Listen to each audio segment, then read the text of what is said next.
Okay, I haven't posted in a while. I've been pretty busy filming, recording, doing whatever, trying to get ready for winter. If you're doing a renovation, at some point in time, you're gonna get to your doors. Now see, the trim is nicely painted, and the door, it looks a little bit yellowish when you put it next to white. It doesn't look that bad until you repaint the white trim beside it. There are many different ways to paint a door.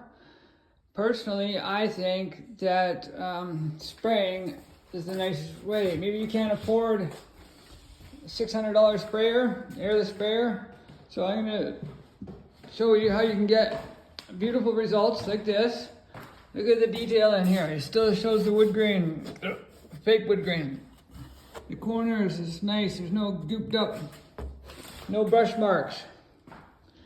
I painted all these doors in about 2 hours yesterday, I would say, on the one side. Now it's time to do the other side. I'm not sure if anybody wants to see how I do it or just the end result.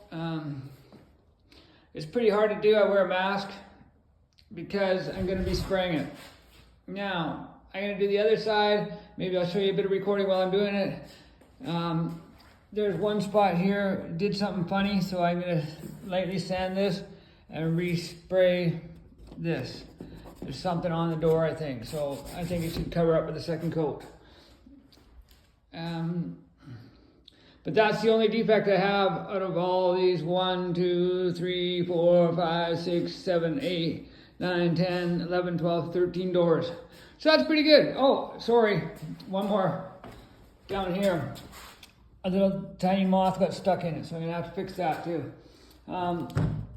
But it feels great. Anyways, I will make a second part of this video and then release it when I'm done. And a light doesn't hurt to have a light in here because you want it nice and bright when you're spraying. And I'll show you what I'm using to spray when I'm all done. Here's just an example. See this mark here is a kick, and it's gone through the fake wood grain. Give it a little sand to make sure it's smooth as a touch. And you'll see that when this is painted, it's still gonna look like a little scuff there, but you probably won't notice it. You wanna use a little brush and this Scotch Brite, get all this cleaned up and sticky pop and stuff off. I use TSP mixed with Pine Sol. Spray it on and use a Scotch Brite pad and clean it off. Marks like this where it's rubbed through, people opening the doors with their feet, that should be no problem. This here, give that light sand. And then these doors over here, there's a crack there. Might want to put, oh, there's that pencil.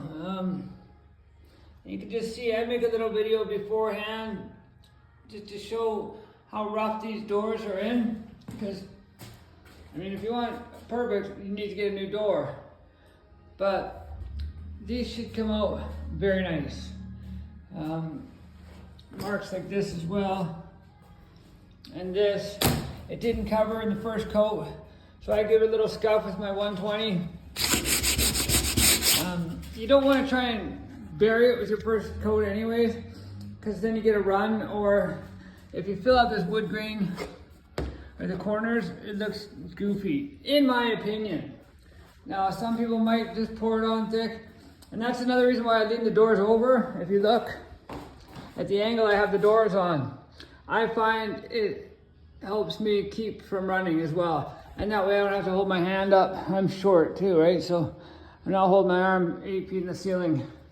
So I lean the doors over quite a bit so they don't slide out, but enough where it helps pour the paint on without creating a run and gravity taking over and making a mess of your paint job. So I've flipped these doors over. These doors I'm not painting the back, but I don't like this mark here. And so I'm gonna give these a second coat. There's a mark up there that it didn't come out. I guess there's a little bit light up there. But I'd rather be a little bit light on the paint. Didn't have a big run in it. It's easy, I find it's easier to do a second coat. But today, it's the second side. And once I paint these, I'm just gonna walk away.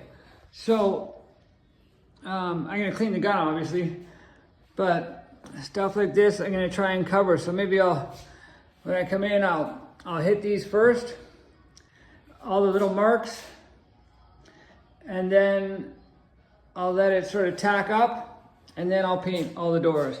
So I'll probably come through, hit all the bad marks, and then I will let the compressor recharge and come through and paint the doors. I paint like 2 doors, and then I have to stop and let the compressor catch up. And I can do 2 doors, stop, let the compressor catch up. Once I get a side done, I open my door, let the overspray out, let the compressor recharge, and then start here, 2 doors, let the compressor recharge, and I start at the back and work my way forward so that whoosh, the overspray gets to the end there.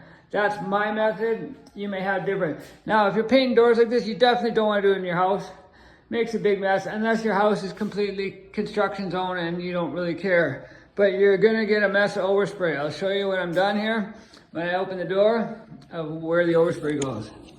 So let's get started. Water, about 1,200 mils of water. I use a little bit of warm water, a nice glurb of TSP, and then,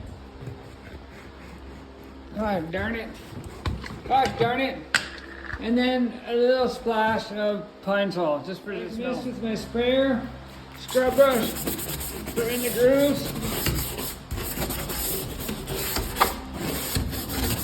Get all the dust out, and especially around the doorknobs and handles. And I'm just doing it quick for an example.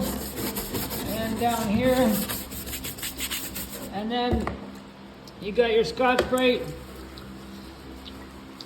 This is also a mixture of pine sol and soap, and then all the grain with the grain. Nothing worse than scratches.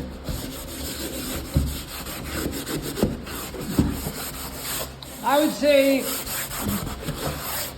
probably about 1.5 to 2 minutes a door. So 2, 4, 6, whatever.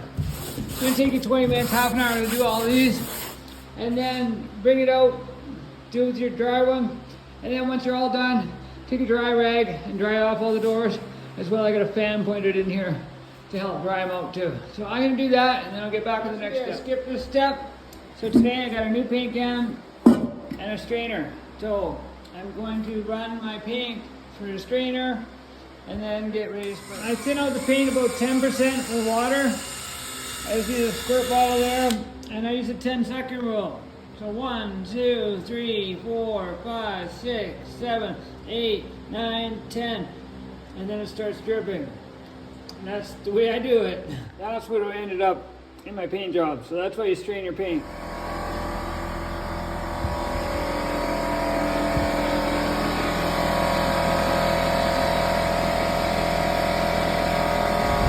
The sprayer I'm using is the Weaver. I think it's 10 gallon or something like that. 9 gallon maybe. $130 when I bought it.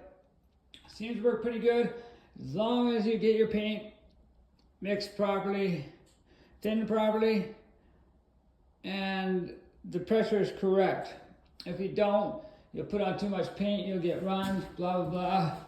But this is the kind of quality I got out of it.